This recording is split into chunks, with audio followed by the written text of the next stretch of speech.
Hello dear student, आप सभी का हमारे यूट्यूब चैनल पे एक बार फिर से बहुत बहुत स्वागत है। तो यहाँ पे आज से हम चल रहे हैं देखने इम्पोर्टेंट कॉन्सेप्ट। ठीक है, इम्पोर्टेंट कॉन्सेप्ट हम इस तरीके से करेंगे कि हमारे ग्रुप में डेली 7 बजे क्विज होता है टेलीग्राम ग्रुप में। तो आप सब करते भी हैं, जो लोग टेलीग्राम ग्रुप में नहीं है लिंक आपको डिस्क्रिप्शन में मिलेगा, वहां से ज्वाइन कर लो। ठीक है, सिंपली ज्वाइन कर सकते हो क्लिक करके, या बॉटनी द बर्निंग यार सर्च करके भी ज्वाइन कर सकते हो।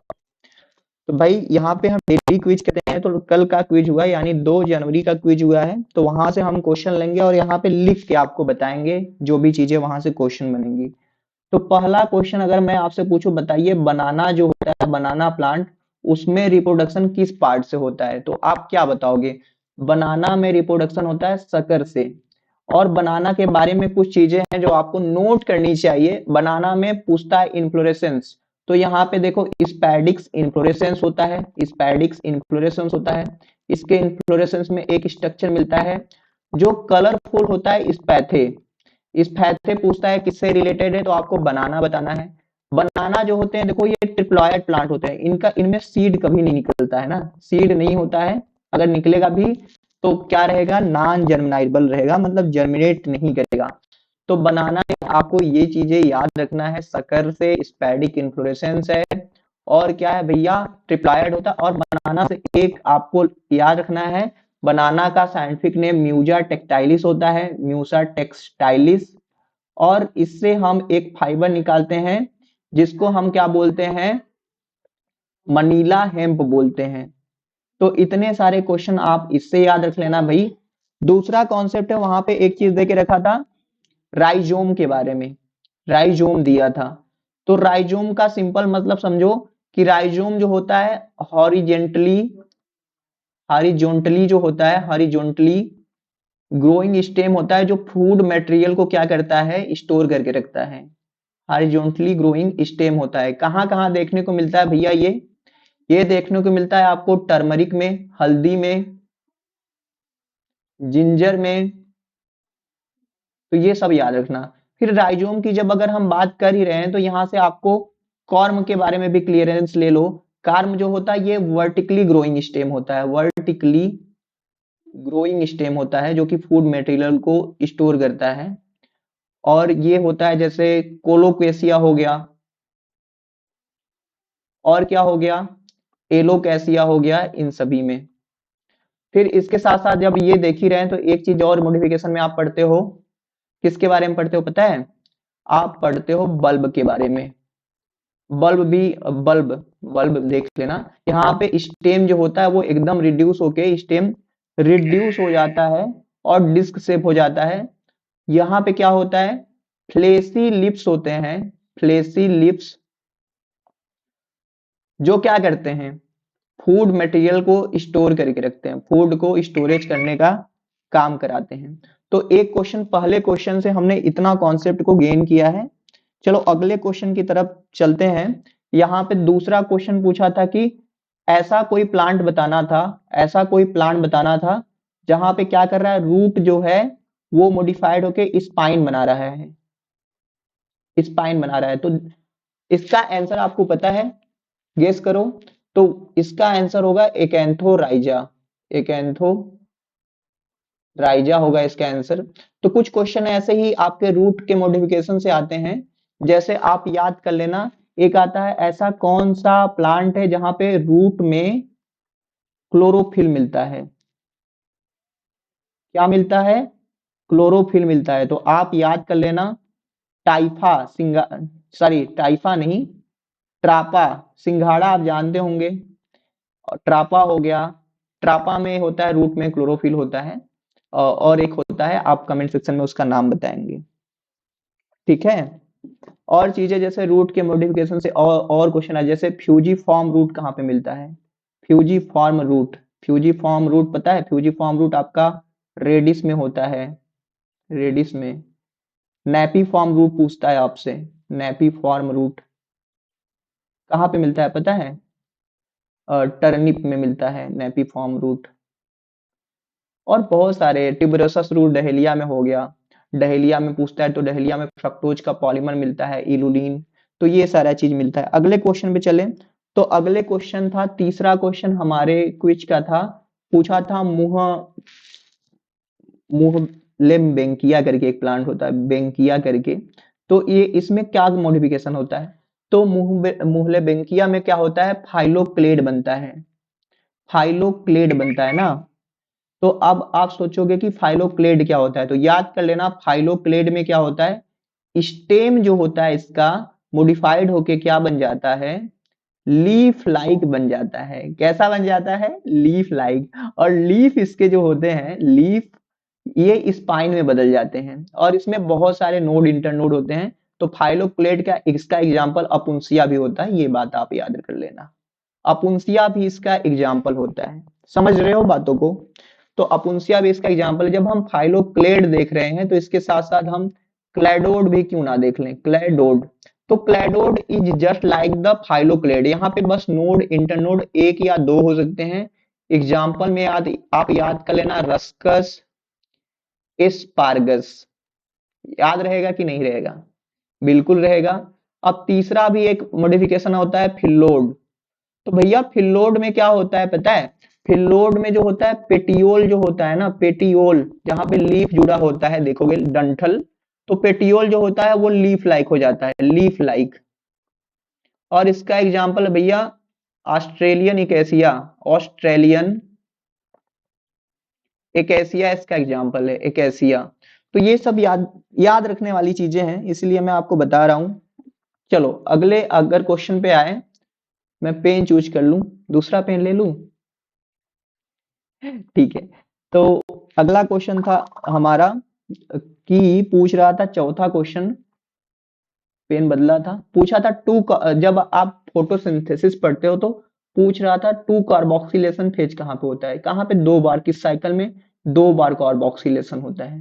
तो आपको पता है दो बार कार्बोक्सिलेशन होता है C4 प्लांट में, ठीक है। C4 प्लांट यानी कि मेज हो गया, शुगर केन हो गया, कौन कौन प्लांट आते हैं यहाँ पे, मेज आ गए, शुगर केन आ गया, शुगर केन, अमरैंथस आ गया, ये सारे C4 प्लांट होते हैं। तो जैसे देखो फिर मैं बता देता हूँ, C4 प्लांट इसलिए बने ताकि फोटो रेस्पायरेशन को कम किया जा सके। मीजोफिल सेल को मतलब क्या हुआ, बंडल सी सेल अंदर थे, मीजोफिल सेल ने उनको घेर लिया। तो पहले क्या हो रहा था, यहाँ पे मीजोफिल सेल था, फिर इसके बगल में बंडल सी सेल था। तो कार्बन डाइऑक्साइड को लेके पहले मीजोफिल सेल में लिया जाता था, पेप को लेता था, फिर ऑक्जेलोएस्टिक एसिड बनता था, फिर मैलिक एसिड बनता था, मैलिक एसिड बंडल सी सेल में जाता था, डी कार्बोक्सिलेशन वहां पे होता था, फिर वहां पे रीफिक्सेशन किया जाता था। तो टू कार्बोक्सिलेशन फिर C4 प्लांट में होता है। याद कर लो, C4 प्लांट में फोटो रेस्पायरेशन अब्सेंट होता है। तो ये चौथा क्वेश्चन था। अब देखो आपसे पांचवा क्वेश्चन पूछा था भैया, कि पांचवा क्वेश्चन है, अगर मैं आपसे पूछूं इंटर कैलरी हेटेरोसिस्ट कहाँ पे मिलता है, इंटर कैलरी हेटेरोसाइट कहाँ पे मिलता है, हेटेरोसाइट।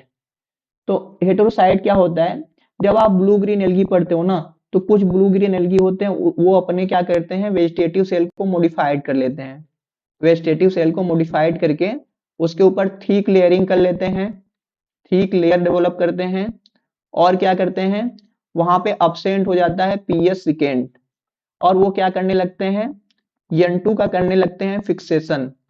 तो आपसे यही इंटर कैलरी हेटेरोसाइट पूछ रहा था। इंटर कैलरी का मतलब समझो, जैसे ये नॉर्मल सेल है ना, तो यहाँ पे ये हेटेरोसाइट इंटर कैलरी रहेगा। ये क्या है, इंटर कैलरी हेटेरोसाइट।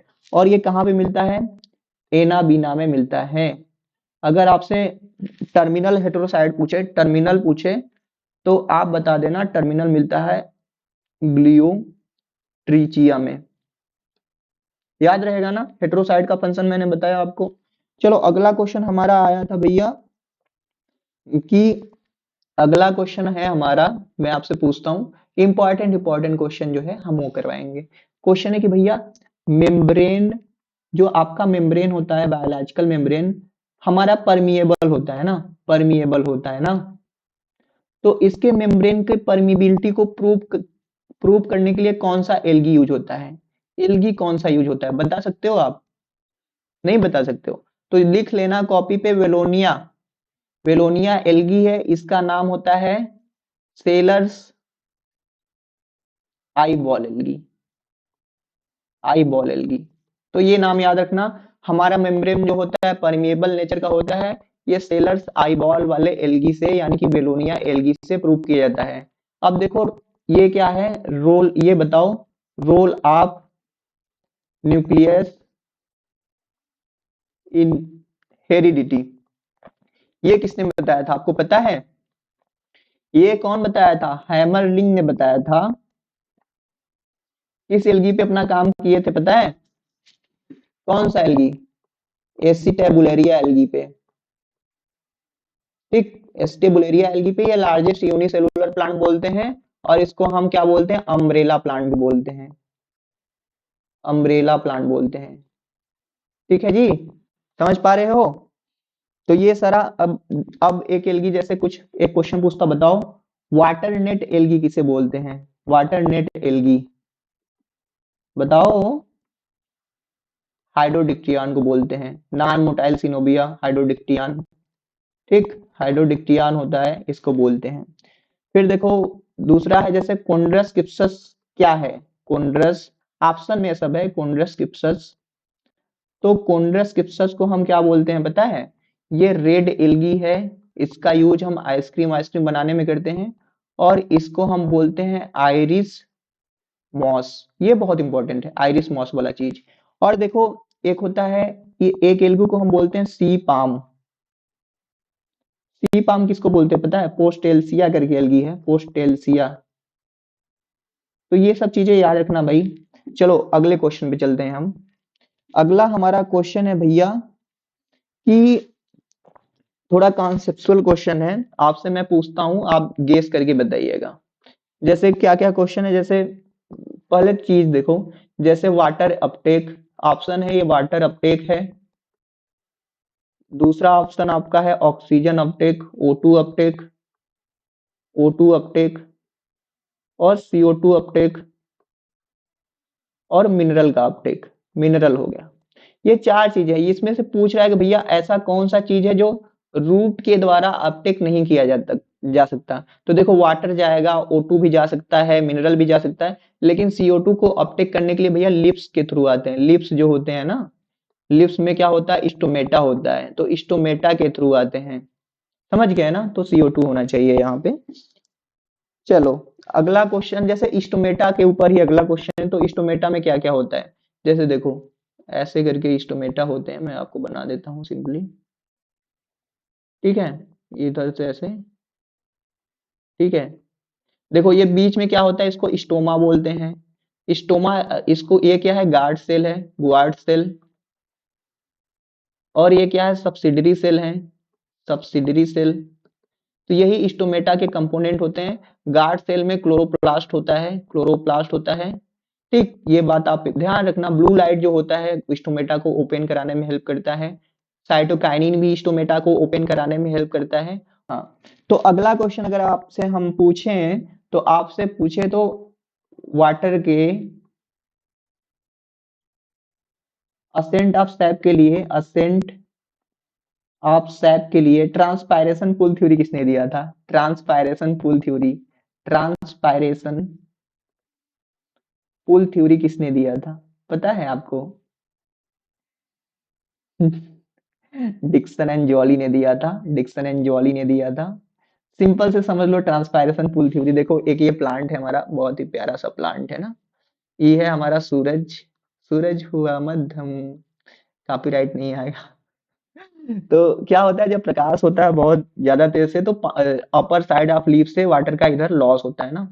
जैसे ही वाटर का यहाँ पे लॉस होता है, यहाँ पे एक टेंशन क्रिएट होता है और highest negative water potential create हो जाता है। तो लीफ में वाटर की कमी होने के कारण लीफ क्या होता है? टहनी से पानी खींचता है, टहनी पूरे स्टेम से पानी खींचता है और स्टेम क्या होता है? रूट से पानी खींच लेता है और पानी ऊपर चल जाता है। कैसे?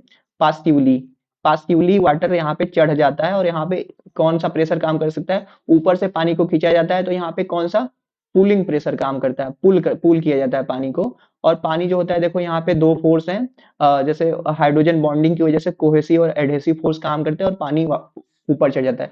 ट्रांसपायरेशन पुल का मतलब यही है भैया, एक प्लांट था बेचारा, बढ़िया से मस्त तरीके से ग्रो किया था, पानी अभी सोखा ही था, सुबह में जब मालिक दे के गए थे पानी, मालिक तो धूप निकल गया, पानी लॉस हो रहा है, ट्रांसपायरेशन हो रहा है, प्लांट को गर्मी लग रही है, अपने को कूल करने के लिए प्लांट पानी को लॉस करवा रहा है, ऊपर से कूलिंग फोर्स क्रिएट हो जा रहा है, हाइड्रोजन बॉन्डिंग के कारण पार्शियली पानी ऊपर चढ़ रहा है। यही चीज है, कॉन्सेप्ट भैया, समझ गए ना। चलो आगे आते हैं। अब देखो स्टोमेटा के टाइप से क्वेश्चन पूछा जाता है आपसे, स्टोमेटा के टाइप से, स्टोमेटा के टाइप से। तो भैया आपसे पूछा जाता है एक स्टोमेटा एनोमोसाइटिक टाइप का स्टोमेटा, एनेमोसाइटिक टाइप का स्टोमेटा कहाँ पे होता है? रैननकुलेसी में होता है, इतना याद करना, रैननकुलेसी में।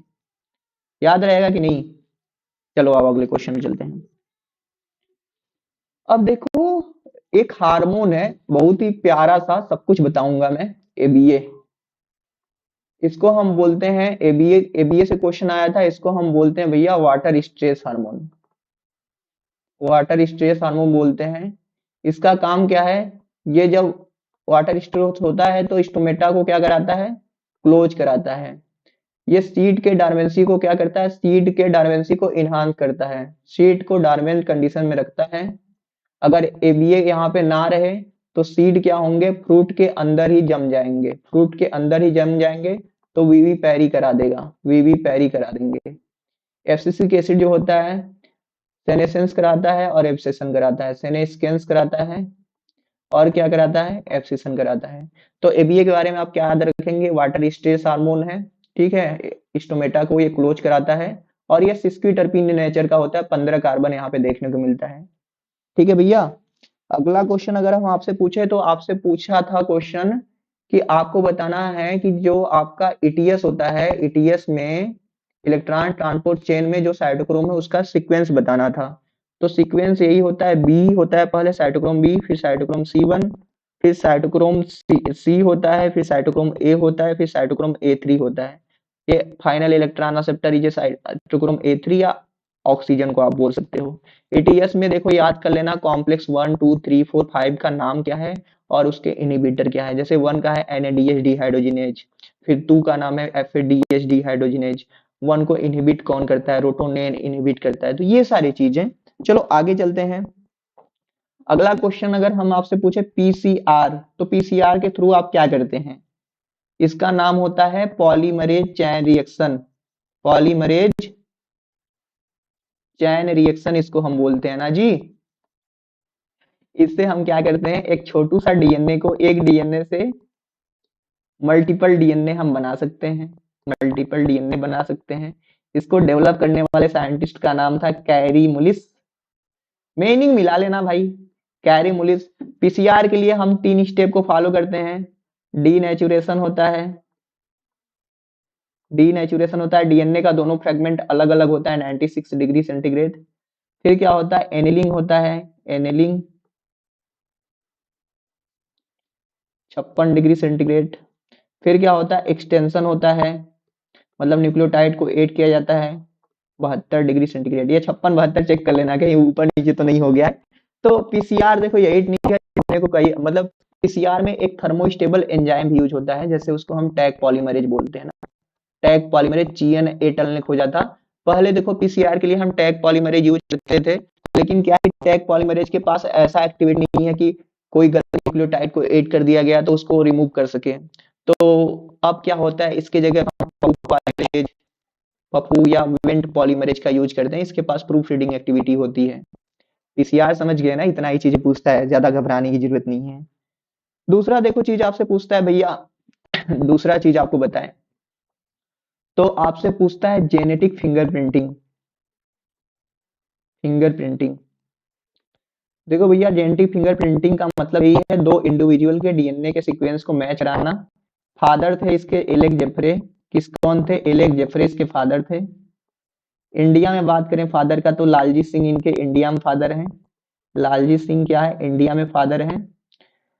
तो यहाँ पे हम करते क्या है? स्टेप देखो, स्टेप सबसे ज्यादा जरूरी है। सबसे पहले कलेक्शन ऑफ सैंपल करते हैं। क्या करते हैं? कलेक्शन ऑफ सैंपल करते हैं। मतलब कहीं पे कोई मर्डर वर्डर कर दिया, रेप हो गया, चोरी लूट ये सब हो गया, तो वहां पे गए, वहां से जैसे ब्लड मिल गया, ब्लड मिल गया, स्किन मिल गया या हेयर मिल गया, तो उसको लेके आते हैं। फिर क्या करते हैं? उसको ट्रीट करते हैं एंजाइम से और क्या करते हैं? आइसोलेशन ऑफ डीएनए करते हैं, डीएनए को आइसोलेट कर दिया, डीएनए को आइसोलेट किया तो डीएनए का अमाउंट कम था तो उसको ज्यादा मात्रा में बनाने के लिए उसका पीसीआर करा दिया, फिर उसको क्या करा दिया, कट करा दिया, रिस्ट्रिक्शन डाइजेशन करा दिया, फिर उसको इलेक्ट्रोफोरेसिस कराया, इलेक्ट्रोफोरेसिस कराया, ठीक है, क्या कराया, इलेक्ट्रोफोरेसिस कराया, उसको रन कराया, फिर वहां से अपना जो डिजायर जीन था उसको पिक किया, फिर क्या किया, उसको उसको ब्लॉटिंग करवा दिया, फिर ब्लॉटिंग करवाने के बाद फिर एक्स फोटो खींचा और मैचिंग को देखा, फोटो कॉपी लिया और मैच देख रहे हैं, क्रिकेट नहीं, जेनेटिक फिंगरप्रिंटिंग यही है। आप कहोगे सर इलेक्ट्रोफोरेसिस आ गया, तो बताऊंगा सब कुछ धीरे धीरे।